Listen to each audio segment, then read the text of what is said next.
ہر طرح کی نعمت آنے لگی، تو اگر ایسا ہوتا کہ تمہاری یہ قافلے لٹ جاتے، تمہاری محبت اللہ تعالیٰ نہیں ڈالتا، تو تمہارے یہاں سامان کیسے آتا، تمہارے کھانے پینے کا کام کیسے چلتا؟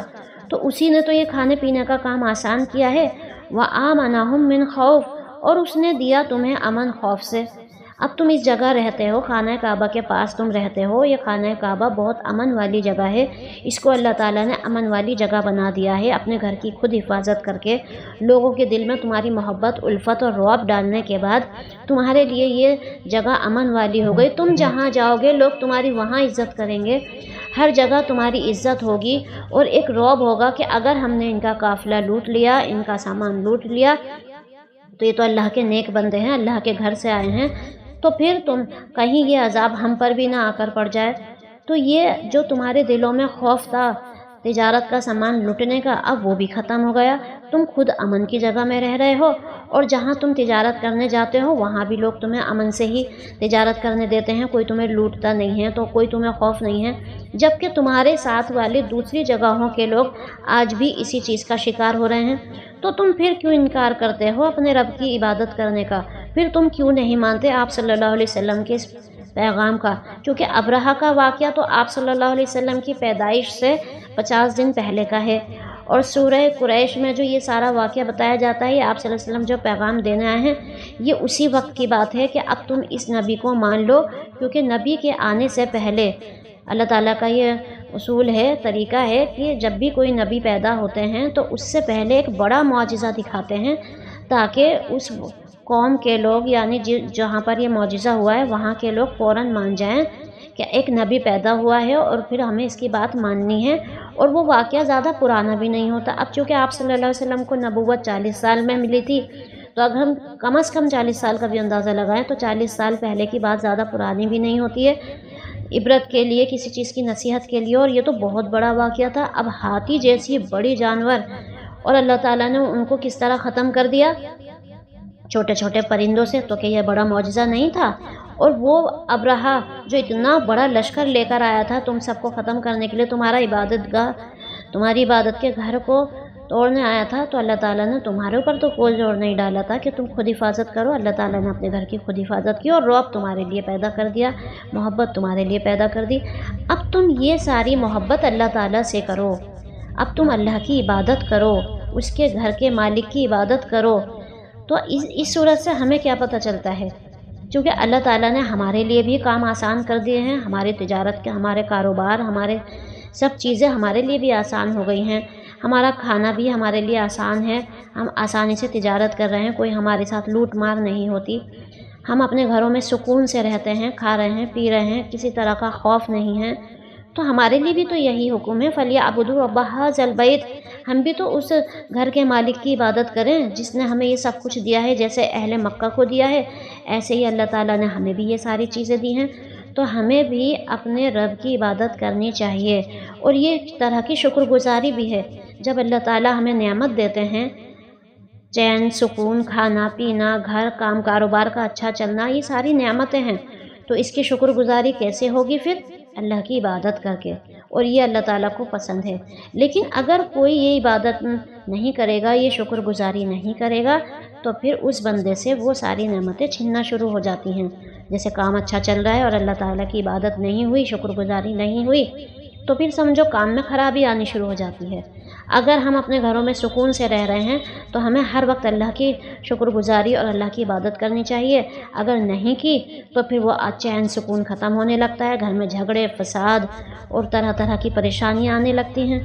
تو یہ اللہ تعالیٰ نے اس صورت سے ہمیں یہ طریقہ سمجھایا ہے کہ تمہیں ہر حال میں میری عبادت کرنی ہے، کیونکہ میں نے ہی تمہیں سکون دیا، چین دیا، امن دیا، تمہیں عزت دی، تمہارے لوگوں کے دلوں میں تمہاری محبت پیدا کر دی۔ کیونکہ جو بندہ اللہ کا کام کرتا ہے، جو عبادت کرتا ہے اللہ کی، تو اللہ تعالیٰ اس کی محبت باقی دوسرے لوگوں کے دلوں میں ڈال دیتے ہیں، پھر لوگ اس بندے سے محبت بھی کرتے ہیں اور پھر اس کی عزت بھی کرتے ہیں۔ جیسے اہل مکہ کی عزت اللہ تعالیٰ نے کروائی، ایسے ہی اللہ تعالیٰ ہر بندے کی عزت کروا سکتے ہیں جو اللہ کا کام کرے گا۔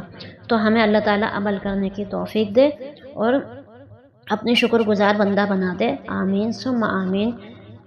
وآخر دعوانا ان الحمد للہ رب العالمین۔ السلام علیکم ورحمۃ اللہ وبرکاتہ۔